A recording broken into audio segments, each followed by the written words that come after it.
The show where there are no penalties, nothing is offside, and everything is fair game. This is the Gloves Are Off. Hello and welcome to another edition of the Gloves Are Off. I'm Moses Woldu. We got tons in store for you, especially if you're a hockey fan, because we're going to talk a lot of the Habs, a lot about the St. Louis Blues, and a lot about this guy right here, Andrew Brethauer. What's going on? We should have a segment dedicated towards me. I really think. We're trying to attract viewers. It would be a great get segment. them to tune out. It would be. All right. Well, Andrew, thank you. I'm sure you're going to have a great nemesis, and the person beside you, our guest for this week. Pleased to have Nerman Issa here at Newcap Sports. Thank you.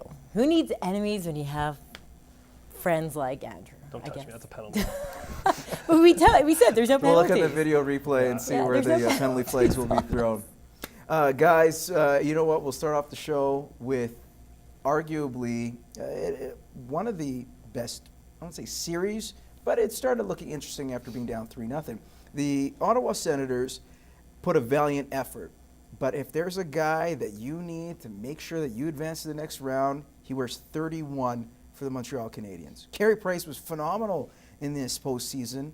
Even the games that he lost, it wasn't really his fault. With the exception of maybe game number 5. But outside of that, he's been their best player, and for good reason. But my question for you is this. Can they go the distance even though they win games 1-0? For sure.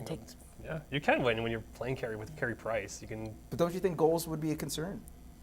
They always say that defense wins championships. Your last line of defense is your goaltender. Carey Price is lights out, and honest truth, if they didn't have him, would they be as successful as they are? Everyone says no. We all know that. The team, like, you have a great core of guys, but if you have a goaltender who can't stop pucks, AKA, sorry, but Marc-Andre Fleury, you know, like the past previous. No, but I'm just saying, like the past previous seasons, you can have the goal scorers, you can have guys like Crosby and Malkin chip in and all that stuff, but if you can't keep the puck out of your own net, what is the point?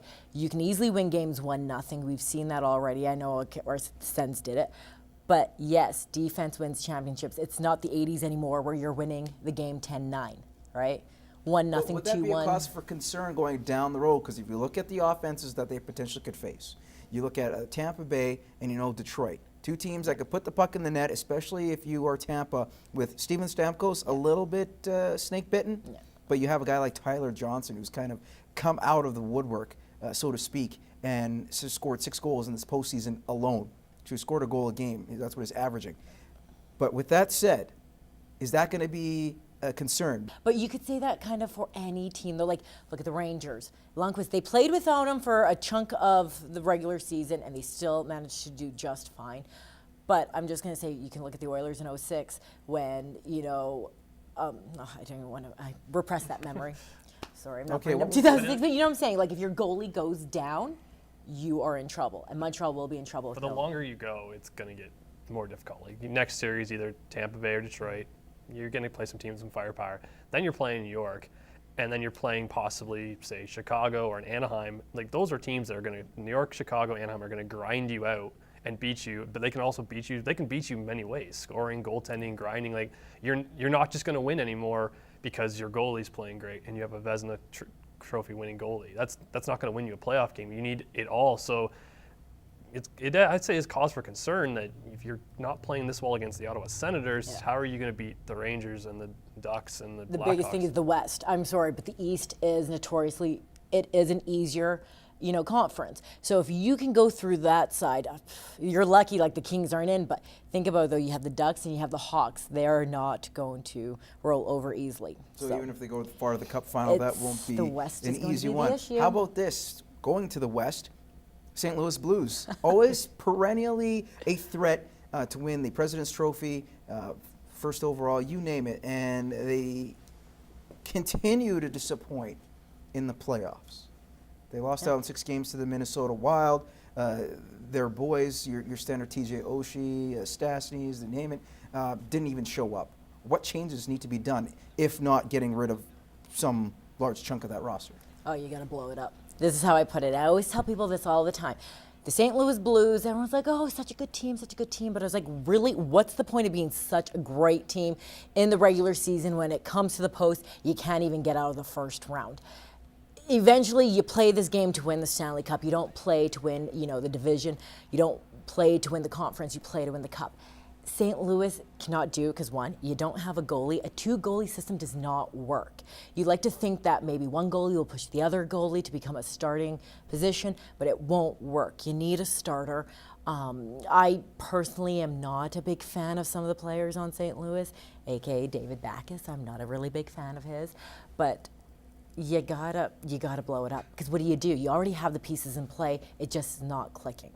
Blow it up or give it another year? I give it more than a year. I don't think you blow up a team that's top in the league. Like, yeah, they're not having the playoff success, so bring people in who can be a more playoff successful But you team. gotta blow. Then you have to.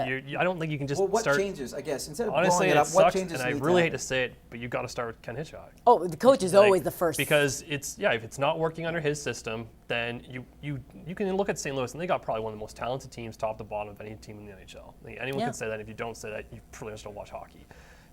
If you get rid of Hitchcock, bring someone else in, see what they can do. If that can't work, start. Goalies is always the biggest, obviously. Yeah, running a 2-goalie system isn't the greatest. It's not working. Maybe Jake Allen eventually comes up and be that starting goal that you possibly need, but how many Can years? you still believe in Jake Allen or the 2-goalie system with Brian Elliott in that? Yeah, do they, so do they maybe still it's- work? yeah, Well, can it work? It can work. Well, it works during the regular season, but during the playoffs, you need one to step up. And so maybe it's like, last year they went all in with Ryan Miller, but I didn't think last year that their team itself was ready. It wasn't mature enough to finally put a product on the ice that they could defend against a goalie. Like, I don't think you need to go and let's get rid of everyone, let's sell the team. You're not even close to doing that yet. Okay. Hitchcock though, he is out. He will not be coming back. Let's also remember Because you can't fire the whole team. I know that. Like, you can't fire the whole team. You can fire the coach, though.